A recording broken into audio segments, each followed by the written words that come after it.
السلام.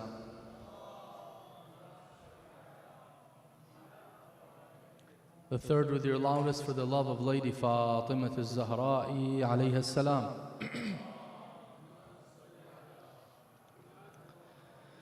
My respected elders, my brothers, my sisters, Assalamu alaikum jami'an wa rahmatullahi wa barakatuh.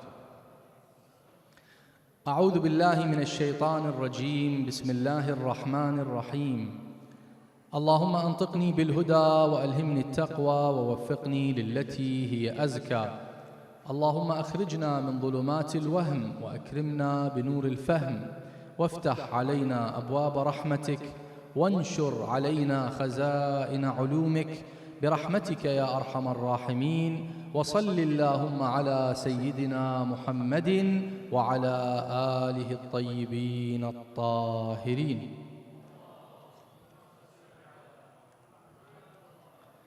قال الله الحكيم في كتابه الكريم أعوذ بالله من الشيطان الرجيم بسم الله الرحمن الرحيم وأما من خاف مقام ربه ونهى النفس عن الهوى فإن الجنة هي المأوى. And as for those who are in awe of standing before their Lord and have restrained themselves from evil desires, paradise will certainly be the abode. النفس وما أدراك ما النفس. One of the mysteries that we have not yet well understood is the nafs. What is the nafs? When you say my nafs, are you referring to your hand? Your hand changes. Saying my nafs, are you referring to your head? Are you referring to your feet? Are you referring to your internal organs? What is your nafs? Because all these things undergo change. Where is that one nafs? Ulama have concluded from the Quran, from the ahadith, that the nafs is an immaterial. It's not a material existent. It's something that is like the shadow to the body. It is not inside the body, nor is it fully separate from the body. It administers and manages the body wherever it goes. This is the nafs. Now this nafs utilizes this body in order to achieve its goals. When the nafs wants to reason, and use the rationale, it uses the tool which we know as the brain. Now the aql, the intellect, the mind, is not the brain. The brain is that tool that the nafs uses for its aql. As nafs has different powers, one of them is the power of aql. The power of aql is not tangible. But the power of aql, in order to order the body to function in a specific way, it needs what? It needs something that is tangible. Hence it utilizes the brain. And the nafs also has another power, and that is the center of emotions. The center of emotions is referred to in the Quran as qalb. Qalb. Now when you hear the word qalb, what comes to your mind? Heart, right?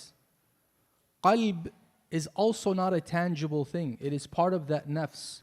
But when the emotions in the nafs want to manifest in this material life, they use this vessel that we know as the physical heart, the cardiovascular system. So when you're saying, I feel love in my heart, I feel pain in my heart, the real pain isn't really in your heart. It's manifesting through your heart. The emotion is not really in your heart. The emotion is in the nafs. This nafs has different powers. One of these powers is the desire, the power of desire. And that is one of its strongest aspects, desire. In this desire, if left unregulated and out of control, it will take a person to the most detrimental abode and result. It will destroy them. That is why the Quran says the key to eternity, the key to salvation, the key to eternal success is controlling the desires of the nafs. فَأَمَّا مَنْ خَافَ مَقَامَ رَبِّهِ وَنَهَى النَّفْسَ عَنِ الْهَوَىٰ فَإِنَّ الْجَنَّةَ هِيَ الْمَأْوَىٰ. It's like a cause and effect. The key to the gates of paradise is the ability to control the nafs. While we all know that following the desires of the nafs is detrimental as mu'mineen and mu'minat, the problem that we seem to find quite challenging is identifying when our behaviors are prompted by the hawa of the nafs. Because we often say, no, I'm not driven by my hawa.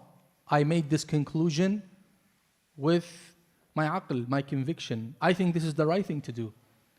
I think I should stop talking to this person because that is the right thing to do. No question, is this the right thing to do, or this is what your nafs wants you to do? So how do we identify when the nafs is prompting us and when it is not the carnal desires in nafs that is prompting us, when it's truly aql, guided by revelation? And this is what I want to discuss inshallah tonight, is 4 types of behaviors that show that a person is indeed enslaved to their desires and that they depart from their desires and their decisions. 4 behaviors. Of course, there's more, but these are 4 main behaviors that give us an understanding of how the nafs is behind these decisions and actions, and not really the aql, or let's say the intellectual power of the nafs, rather the carnal desire of the nafs, the lowly desires of the nafs. The nafs is not a bad thing. The nafs is the most precious thing that we have. It is our asset.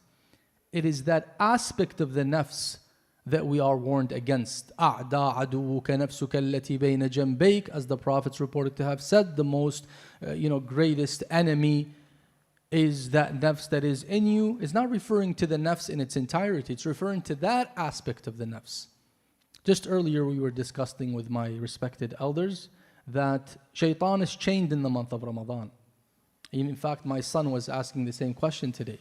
He says, shaitan is changed, but everyone's still doing what they're doing. Everyone, as in, except all of you, inshallah, all mu'mineen, mu'minat. So I responded by saying, yes, shaitan is changed, but the nafs is not chained. The nafs is still there. Shaitan works from the outside in whispers, but that nafs internally does so much more work, as if Allah's giving it a break in the month of Ramadan. Because it's always throwing it on shaitan. Why did you do this? Shaitan. Okay, let me take shaitan away for a second. Let me see what you will do. You still seem to fall for the carnal desires. So shaitan by himself is not the real problem. He's part of the problem. Anyhow, 4 behaviors I want to discuss, and I want us to really think about these, reflect on these, and just sleep with it, as we say. Don't just take it from me. Go tonight, think about it. Maybe true and maybe not true in your case. The first one is keenness on the recommended acts while no hesitancy to commit the forbidden acts. This is a mindset. Check yourself. This is a way to check yourself. How excited are you and keen on performing mustahabbat? Now, performing mustahabbat, recommended acts, is a beautiful thing. It's a great thing. But I want to see if what's motivating you, you want to see, not me. You want to see, because this is a self-reflection. I want to see what is motivating me to do these recommended acts. Is it truly the pleasure of Allah subhanahu wa ta'ala or the pleasure of the self? How do I know that? I know that when I check myself with respect to the unlawful acts. How fast am I to respond to sin? Give you an example from the hadith of Rasulullah Muhammad sallallahu alayhi wa alayhi.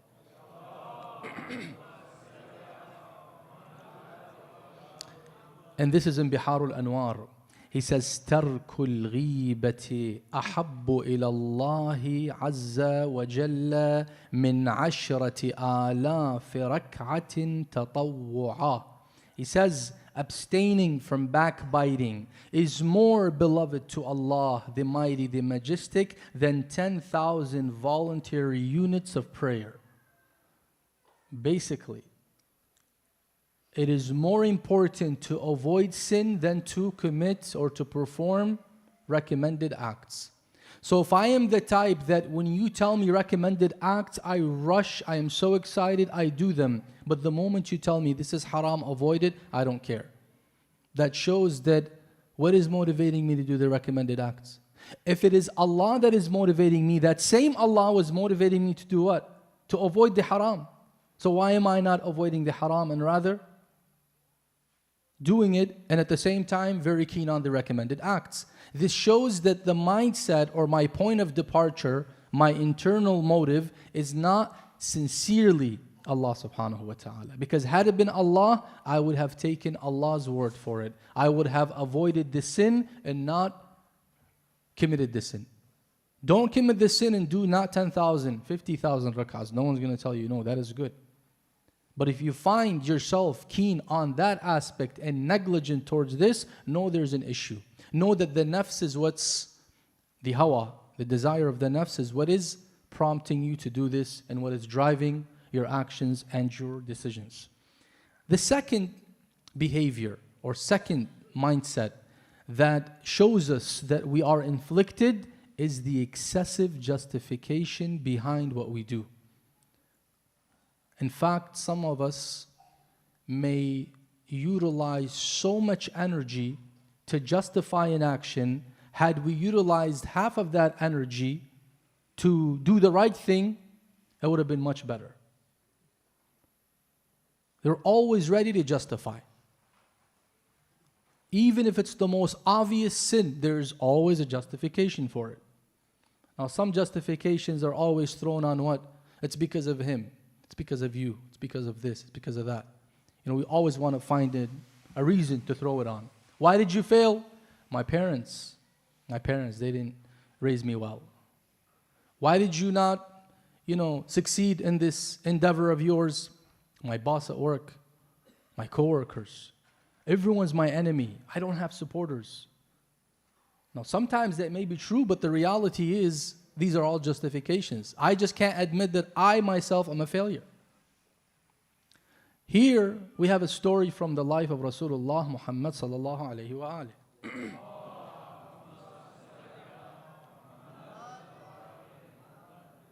Towards the later years of Rasulullah's life, when Rasulullah sallallahu alayhi wa alihi wanted to go on a battle, on a journey, he would always take the commander of the faithful, Ali ibn Abi Talib alayhi salam, with him.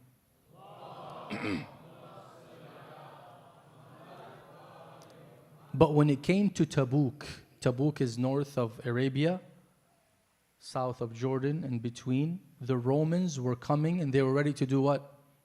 They wanted to come and invade the Islamic government. So what does Rasulullah do? Wait for them to come? No, he goes to them. That's the strategy of war. And that explains why Rasulullah had these wars. They were always defensive. But defense doesn't mean you wait for your enemy to knock your door so that you can open it and fight. You have to go as far as can be to protect your land, to protect your people. In all the battles, he would take his brother, the commander of the faithful. In this one, he says, Ya Ali, it's either I go or you go. Why? There was a movement of hypocrisy that reached its peak in Medina. Munafiqeen. And they're ready to destroy Islam. So if both of these leaders, the fathers of the ummah, go and Medina remains vacant, anyone you choose to put as a leader cannot handle it other than these two. It's either me or you. There's no way we can both leave. So he left Ali ibn Abi Talib. Now the Munafiqeen said, our plan is going to fail. So what do we do? Our plan is going to fail because we were hoping that Ali is going to go so that we can do this coup or inqilab, right? Overthrow the government, finish everything off before Rasulullah comes back. So they had a plot. So what do? They said, let's spread some news to try to make Ali feel upset so that Rasulullah would take him. What was the news? They said Rasulullah does not need Ali anymore. he just doesn't need his services anymore. That's why he left him with the women and children. He's not important in his life. So Ali alayhi salam, of course, knows that's not true. But he brought it to Rasulullah to refute the munafiqeen in front of them. Of course, the munafiqeen were not all identified. We're talking about people who hide behind the attire, hide behind their religious claims that they are Muslimin. He says, Ya Rasulullah, is it true that you're leaving me with women and children? He says, no. Anta minni bimanzilati Haruna min Musa. You are to me like Aaron was to Moses alayhi salam. What was Aaron to Moses? He was his partner in his mission. وَاشْرِكْهُ فِي أَمْرِي. He was the wazir. The wazir is the top rank, the minister that follows the leader. And he was his akh, anta akhi, right? So now Ali ibn Abi Talib alayhi salam goes. Now Rasulullah is doing something else. He's trying to take as much of these munafiqeen with. Again, he doesn't tell them you're munafiqeen. He says, you are Muslimin, I need you to come with me to Tabuk. Why? Because he wants to make it easy in Medina. He doesn't want to leave many of these hypocrites. One of the hypocrites says, Ya Rasulullah, I can't go with you. Now Rasulullah is commanding you to go. The only reason you say, no, I can't go to war is if you have an illness. His name was Jad ibn Qais. He says, Ya Rasulullah, listen to me, hear me out. I'll tell you why I don't want to go. He says, what is your reason? And the reason I mention the story is because I want you to realize how people justify, and their justifications sometimes are worse than their actions. He says, Ya Rasulullah, when it comes to blonde women, I am very weak. When the Romans come, they bring cheerleaders, the women to cheer them, to cheer the fighters. And cheerleaders is not the new thing in sports. It was always there even before. They would come and they would stand to motivate the men, their men. He says, Ya Rasulullah, my heart is very weak in front of these women. I'm afraid that when I am in the war with you and one of these women looks at me and I look back, I might leave you and go that way. And then I have lost, right? And I don't want to do that. I want to make sure that I don't put myself in this test. This is a big test, Ya Rasulullah. He says, La taftinni, do not put me in this trial. Allah subhanahu wa ta'ala reveals a verse. أعوذ بالله من الشيطان الرجيم. بسم الله الرحمن الرحيم. صلوا على محمد وآل محمد.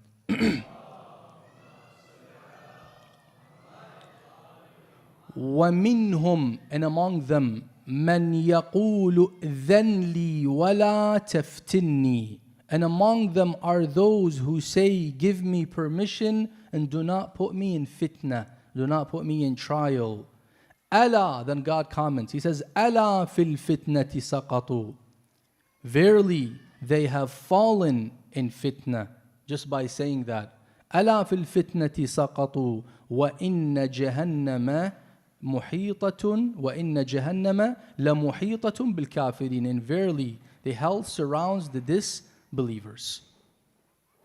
Allah subhanahu wa ta'ala here considers this justification a form of fitna in and of itself. The fitna is not going to war, it's that justification that is fitna, which amounts to kufr later on, because when you reject the amr of Rasulullah, and of course, munafiqeen, obviously we're not mu'mineen. So that's kind of hinting that you're not even a mu'min. You're not even a believer. إِنَّ جَهَنَّمَ لَمُحِيطَةٌ بِالْكَافِرِينَ. Kafirin, Allah clearly says it. These people are kuffar. But they have claimed Islam, so we treat them as Muslimin, but they are munafiqeen at the end of the day. This is the second mindset. What is this mindset that we talked about? Justification of action. This indicates what? That the person is enslaved to their egocentric desires. Let's look at the third one. The third one is abstinence. Abstinence. I don't know if I could find a different word for this, but this is when a person is stubborn when it comes to their opinion. I am always right, and everyone's wrong. In everything. At work, no matter what you propose to them, what idea you bring, it is all not the best. It's just my idea. Fir'aun used to say, And Allah subhanahu wa ta'ala quotes him in the Quran. He says, قَالَ فِرْعَوْنُ مَا أُرِيكُمْ إِلَّا مَا أَرَى. Pharaoh says, I show you only what I see. That's why when the three magicians saw that Musa alayhi salam was not playing with magic, he was doing something real. His stick turned into a real snake. It wasn't an illusion. And it ate the ropes that they were throwing as magic. What did he do? What did the magicians do? They right away prostrated to Allah subhanahu wa ta'ala and they said, we have believed in the Lord of Musa. What did Fir'aun say? He says, آمنتم به قبل أن أذن لكم. You have believed in him before my permission? How dare you? We don't need your permission to believe. We saw the truth. Some people are like that at home, at work, in their community. They're Pharaoh. Pharaoh doesn't mean someone that has to have a seat in the government. Sometimes we are pharaohs at home. Wife sometimes is a pharaoh. Husband sometimes is a pharaoh. Son sometimes is a pharaoh. The daughter sometimes is a pharaoh. Look, this is my way or the highway. I'm not going to listen to anybody. That's a pharaonic mentality. La urikum illa ma ara. That's a sign that this person is captivated and enslaved to their desires. Because you have to give chance and keep possibility for the other party to be right. At the end of the day, if you're not ma'soom, there's a chance your ideas are not always right. Fourth, and last but not least, is partial adherence to Islamic law. That is one of the most clearest and obvious signs that the person is enslaved to their desires. Whenever they are told something is wajib or something is haram, they first check with their nafs. Does my nafs like this rule? If my nafs find that this rule is not convenient, it does not support my lifestyle, then guess what? I'm not going to adhere to it. And I'm going to raise many, many questions about this ruling. Maybe this ruling is not even this. Maybe the marja' was wrong. I don't think that this is right. Maybe this is contextual. And we'll find ways around to say that we don't want to practice. We don't want to practice. Why? Allah says it's wajib. Yeah, but my nafs says it's not. So who do you worship? فَأَمَّا مَنْ خَافَ مَقَامَ رَبِّهِ وَنَهَى النَّفْسَ عَنِ الْهَوَىٰ. You do nahi to your nafs. You say, no. Allah said, it is what it is. Whether you like it or not, Allah is my guide, not you. But of course, there are some people, as the Quran says, أعوذ بالله من الشيطان الرجيم فَإِن لَمْ يَسْتَجِيبُوا لَكَ فَاعْلَمْ أَنَّمَا يَتَّبِعُونَ أَهْوَاءَهُم. I don't think there's a verse more clear than this. If they do not respond to you, Ya Rasulullah, meaning they don't accept what you have to say to them. And in fact, the ahkam that come, they come from Rasulullah. So when we don't accept these ahkam, what happens? He says, if they do not respond to you, know that they are only following their desires. فَاعْلَمْ أَنَّمَا يَتَّبِعُونَ أَهْوَاءَهُم. Whenever you find yourself reluctant to adhere to a ruling, there's no other explanation. Now, if somebody's, God forbid, insane, they're excused. Of course, Islam has excused them from the taklif. Someone's insane, someone's a child. We're talking about sane people. If you are sane, and you believe you are sane, and you're saying that this ruling is from Islam, but I don't want to practice it, there's no other possibility. You're just rejecting the rule of Allah subhanahu wa ta'ala, or rejecting to implement that rule in your life. And this is a very serious thing. We should not take it easy.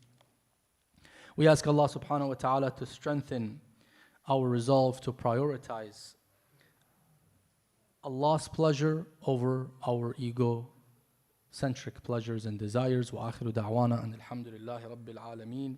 والصلاة والسلام على سيد الخلق أجمعين محمد وعلى آله الطيبين الطاهرين.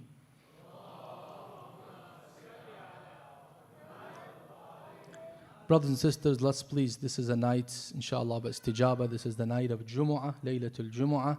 Let us raise our hands together in dua. We have mu'mineen in this community who are in need of our du'as.